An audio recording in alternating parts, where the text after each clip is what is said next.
In this video, I'm going to show you how to fix Google Voice not available in your country. So if Google Voice is not available in your country, you could try the following workarounds to access and use it. So just keep in mind that Google Voice is primarily available in the United States and may have limited functionality elsewhere.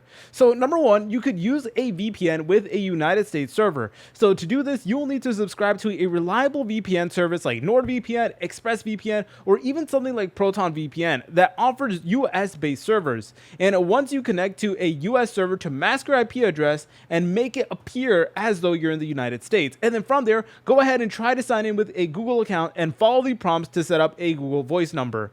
So again, I really recommend that you don't spend too much money on this if you're going to do this. Obviously, if you're doing this for like a business purposes, then I do think it is worth investing in a VPN if you're trying to use Google Voice. But that is just my personal opinion. And another thing that you guys could do is obtain a United States phone number for verification. So you could use a service like Text Now, Text Free, or MyTemp SMS to get a free US virtual phone number. And during the Google Voice setup, when prompted to verify a phone number, you could enter the US virtual number and then receive the verification code via the virtual numbers app or website and then enter it to complete the setup. And if none of these things work, then in my opinion, what I recommend that you guys do is consider other alternatives available in your country. Like Text Now, for example, is good. It has free US and Canada numbers and it works globally, and other like websites like Text Free, Call Hippo, and Skype as well, which is another great option. Or even something like Discord or WhatsApp is another really great option as well. So again, you really want to go ahead and see what's out there. You know, it might be better to use a different service apart from Google Voice. I know it may be a little bit inconvenient, but in my personal opinion, those are the best ways to approach this problem.